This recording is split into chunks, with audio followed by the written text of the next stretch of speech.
স্রোতের থেকে দূরত্ব বজায় রাখার জন্য এবার ভিন্ন এক কায়দা অবলম্বন করলো সার্থক। বন্ধুরা, ভিডিওতে লাইক দিয়ে দেখতে থাকুন। স্রোতের প্রতি ক্রমশই দুর্বল হতে থাকা সার্থক ভাবতে থাকে যেন এরকম করে চলতে থাকলে আমি আর কোনো মতেই স্রোতের কাছ থেকে পিছু ছাড়াতে পারবো না। তার থেকে বরঞ্চ বেটার যে স্রোতের সাথে আমার খারাপ আচরণ করতে হবে, ওকে কষ্ট দিতে হবে, কারণ ওর কষ্ট পাওয়া মানেই আমি নিজেকে কষ্ট দেবো। আর সেই কষ্ট থেকে আমি স্রোতকে ভুলে থাকতে পারবো, নয়তোবা আমি কোনো মতেই স্রোতের কাছ থেকে নিজের পিছু ছাড়াতে পারবো না। ওদিকে কথা বলা মাত্র সার্থক হঠাৎ করে বাড়ি ফিরে যাওয়া মাত্র স্রোতের উপরে জড়ো হয়ে বলতে থাকে যে, আচ্ছা স্রোত, তুমি কি মনে করেছো বলো তো? আমি কি খেলনার পুতুল যে তুমি আমাকে যখন যেটা অর্ডার করবে সেটাই আমাকে করতে হবে, আমাকে যেভাবে নাচাবে আমাকে সেভাবে নাচতে হবে?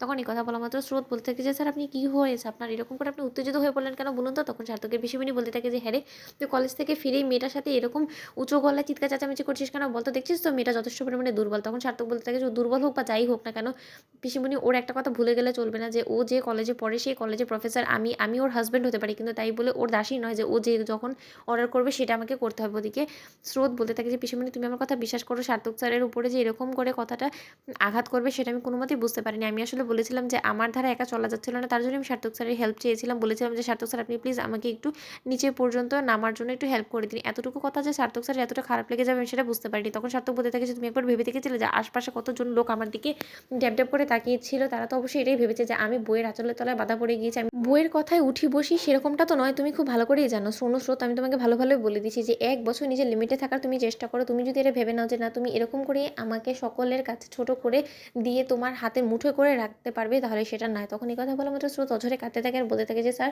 সরি, আপনি আমাকে প্লিজ ক্ষমা করে দিবেন। আমি আপনার কাছে হাত জোর করে ক্ষমা চাইছি।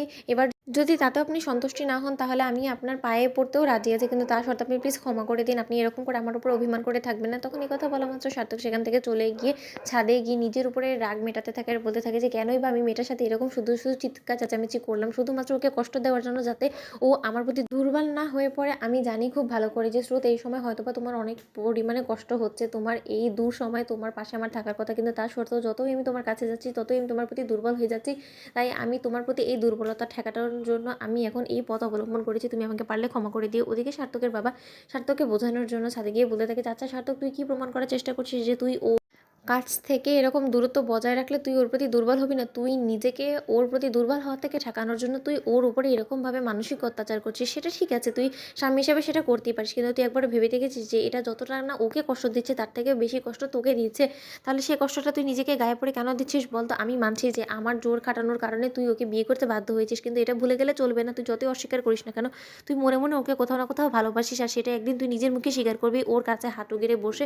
এতটুকু আমার বিশ্বাস আছে। হ্যাঁ, এখন একটা চ্যালেঞ্জের বিষয় হলো কি এটাই যে সেই পর্যন্ত সেই জিনিসটা দেখার জন্য আমি আদৌ বেঁচে থাকি কিনা। তো বন্ধুরা, ভিডিওটা ভালো লাগলে লাইক এবং শেয়ার করতে ভুলো না।